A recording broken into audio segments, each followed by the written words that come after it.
1. So, we used to go camping beside a bridge on a river.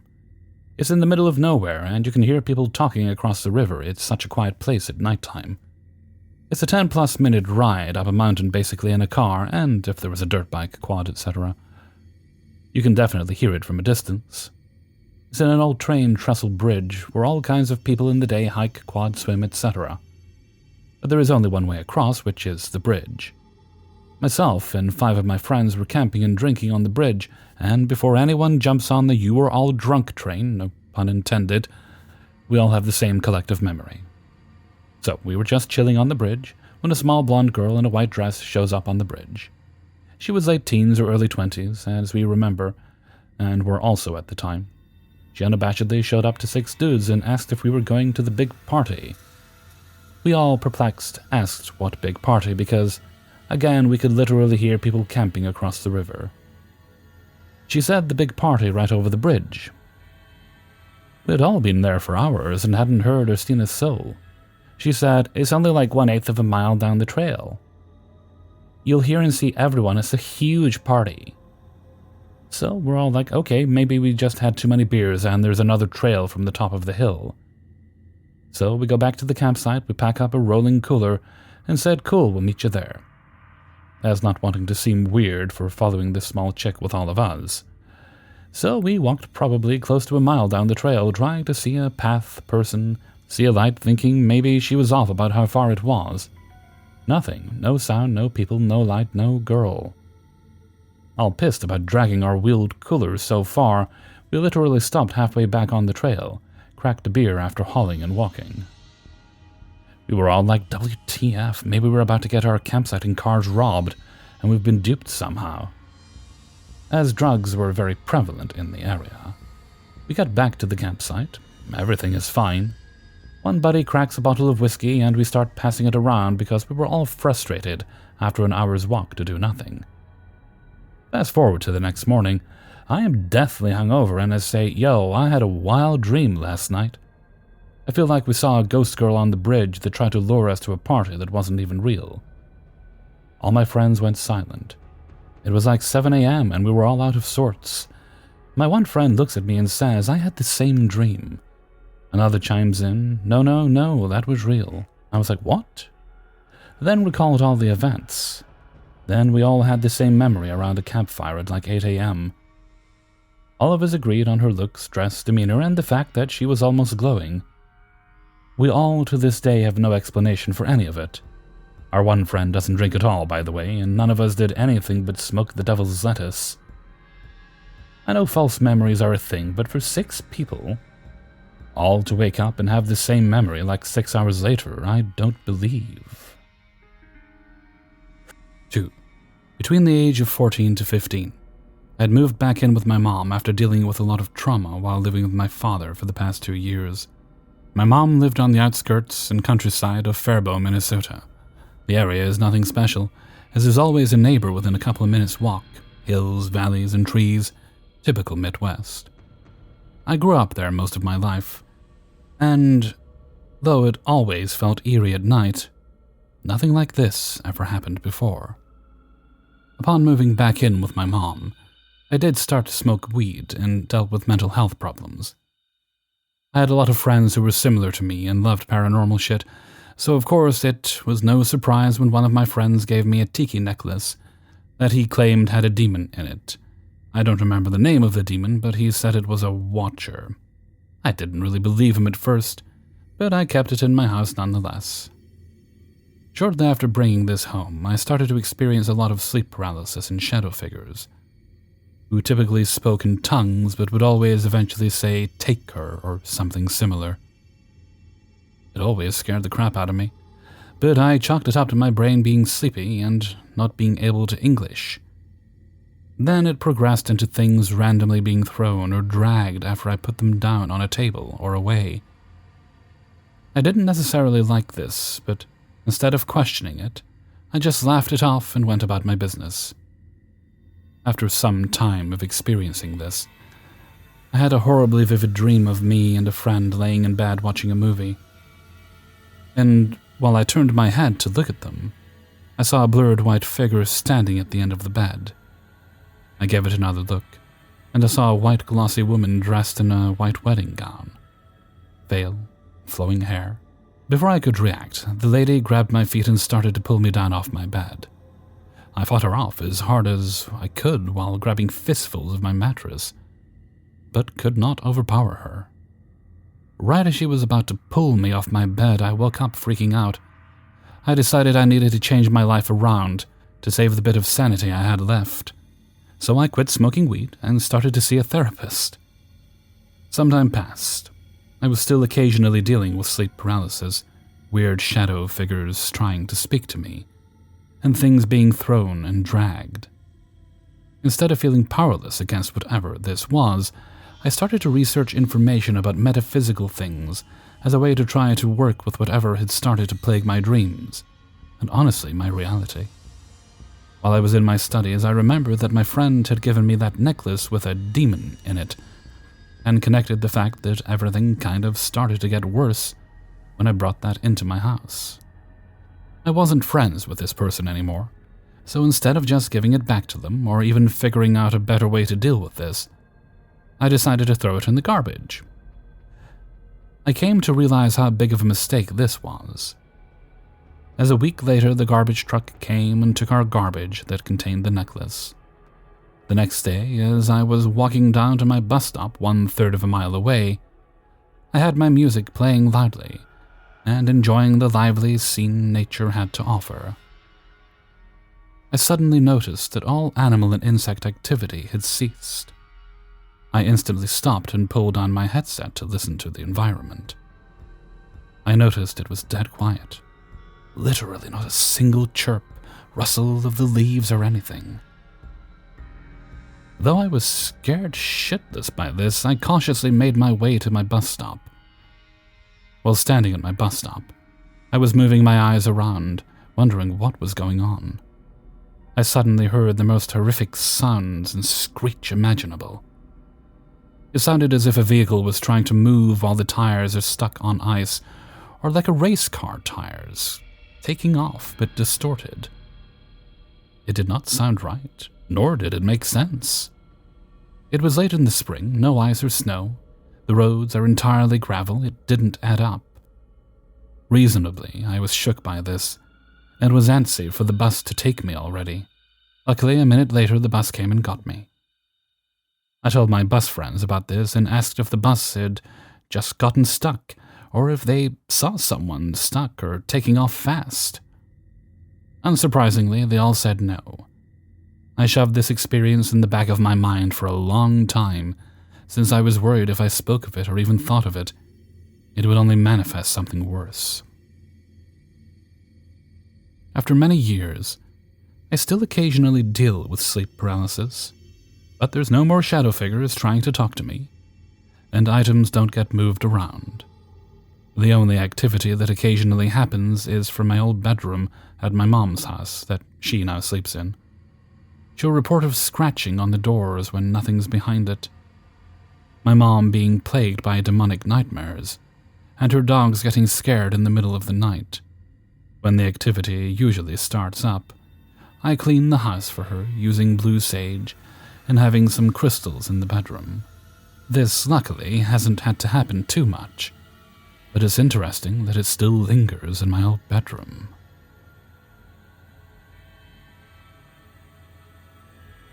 3. In the past week, I've had a few experiences that have scared the crap out of me. I'm still in school, and I'm not in the house for long weekdays. But when I have been, I've had some less than pleasant experiences. This all started Saturday or Sunday, when me, my mom, dad, and sister were all hanging out playing board games downstairs, when we hear what seems to be footsteps upstairs. Not hard to hear, as our house is old, and floorboards are very creaky, but we are all downstairs. We all kind of stare at each other like, that's weird. We write it off as one of our dogs and continue playing. That is until we put away our dogs in kennels downstairs, and once again heard footsteps. My dad goes upstairs reluctantly and checks to make sure no one is up there. He comes downstairs with a "I told you so" look on his face. But that all changes when we hear 3 doors slam as hard as they could be slammed in a row from upstairs. Now my dad grabs a shotgun from the case and sets up the stairs as he clears the house, but again, no one to be found. A couple of days go by, and I'm walking in the house after coming back from school, and I hear 3 loud knocks on the window at ground level. Not too out of the ordinary. I figured my dad was saying hi, so I wave behind me and continue inside and call for my dad. He was outside grilling, so there's no way he could have made the knocks. When I ask him about it, he turns pale and says the same thing has been happening to him. I try to blow it off until my mom and sister walk in and ask what we're talking about. And we tell them, and they tell us they've had the same experiences. Nevertheless, we were already freaked out, but just a few nights later I'm laying in my room. My dad's working in his office, my mom's reading in their bedroom, and my sister's doing laundry, when we all apparently at the same time hear scratches on our doors. We all know we heard it at the same time, because we all opened our doors to see what it was, just to see each other peeking out from the rooms. We all point fingers until we hear the door outside open, slam, and open again. We check the door, and sure enough it was wide open, and as we all stand there in shock, we hear something shatter in the other room, and my mom and my sister bolt out of the door, and I try to follow, but my dad holds me back, and we check the other room to see a shattered mirror. I turn around to get out of there and hear my dad say, and I quote, "Fuck me, fuck me, fuck me." And he says supposedly he saw a tall, shadowy figure in the corner of the room wave at him. Of course, we're all freaking out, and we plan to try and sell. The weird part about this, besides the paranormal factors, is we've lived in this house for 10 years without anything happening to us. So why now? 4. This is an odd story. I'd love input on what y'all believe is going on in my life, but this is a weight I've been carrying, and only let out to a few very close friends, but after recent instances, I feel I need more input. This started when I was about 9 years old, living in a house me and my family knew was haunted. Footsteps in the attic, the occasional ghostly figure turning a corner down the hall, things being misplaced and then left in the open. We lived in between an old cemetery and an old church, and it was of course an old house. I've lived in Texas my whole life for context, since the only similar stories I've found are old English ones, and this ghost, omen, entity has been following me wherever I go, it seems. At 9 years old, my childhood dog passed away. He was a German Shepherd and a sweet dog. He spent a lot of time with me, laying next to me while I read or watched TV. Well, a week or so after he passed, I was in my mom's room in her bed reading as I always did. My mom's room was down a tile hallway that had no windows, and we kept the doors closed unless we were inside the room, so the hallway was always dark.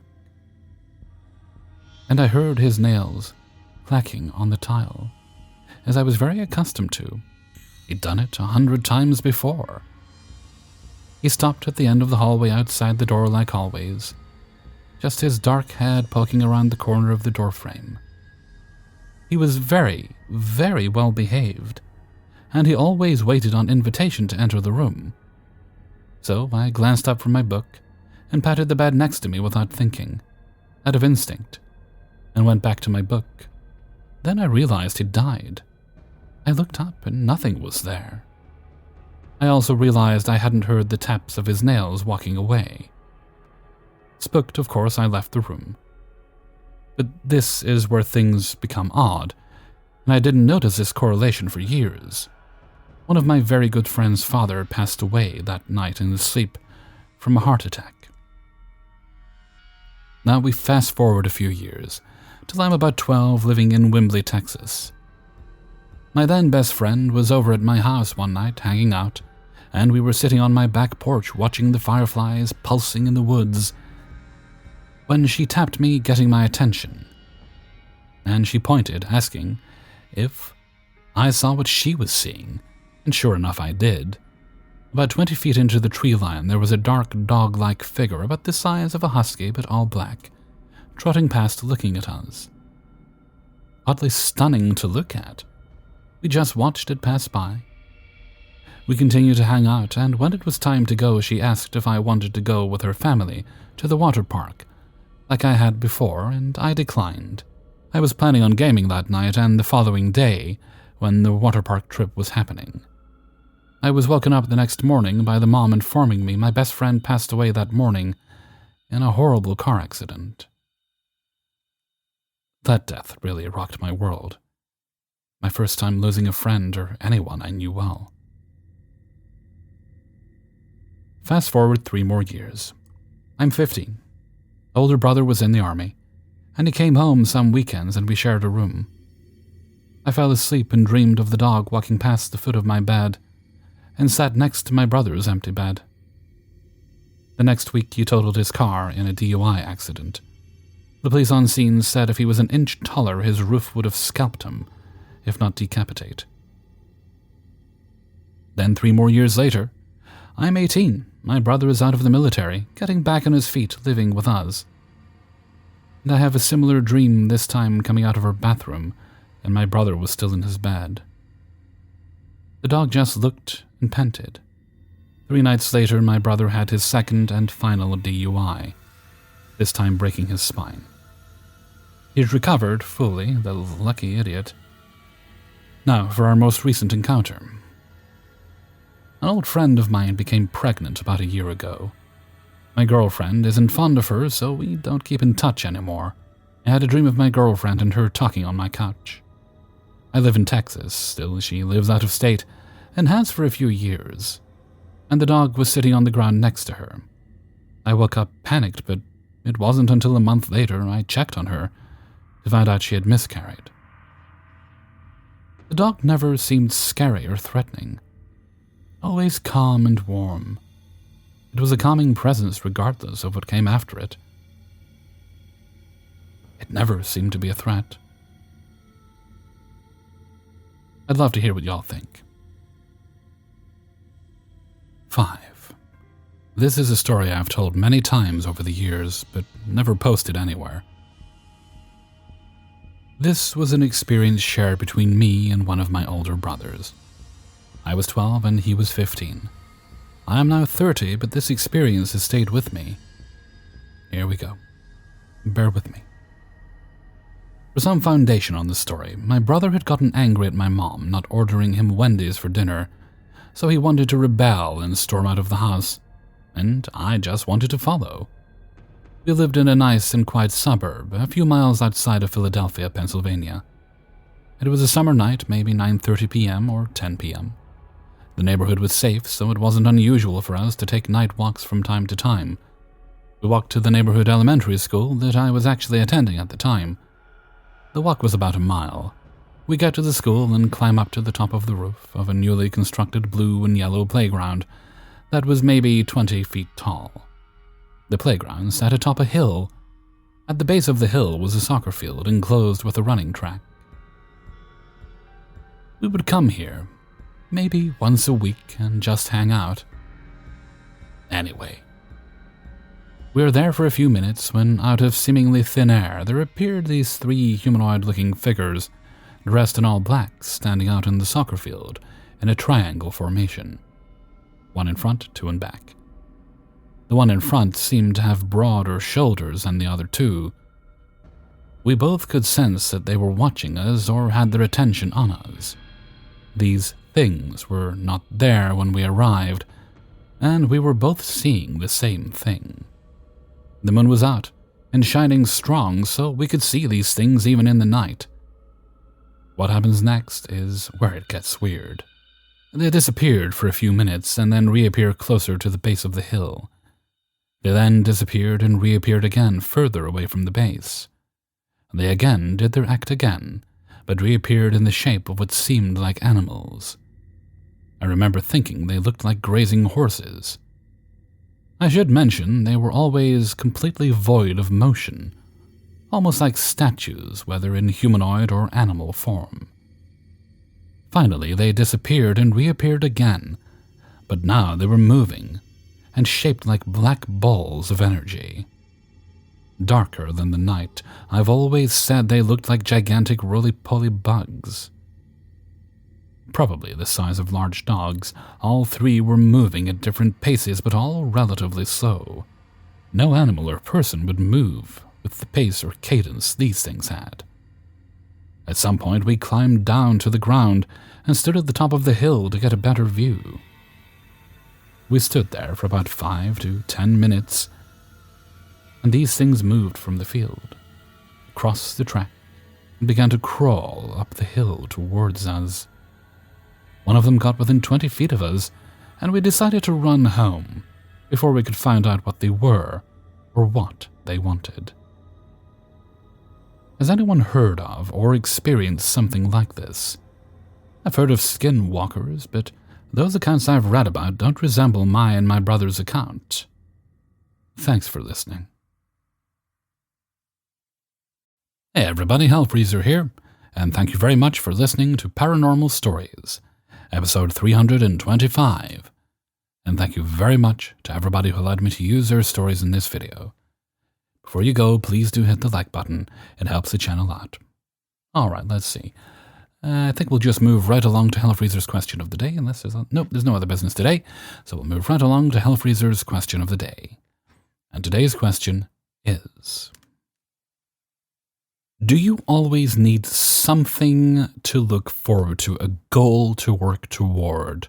Or are you content just to go through your daily life in your routine as it is? Speaking personally, I always need something to focus on. Something to aspire to if it's something I'm going to buy, if it's something I'm going to do. I need to have an eye on the prize, so to speak. I need that. It helps keep me motivated. But I understand not everyone's the same, so please do leave your answers in a comment below. And with that, I'm going to head off for now. So until next time, thank you very much for listening, and take very good care of yourself.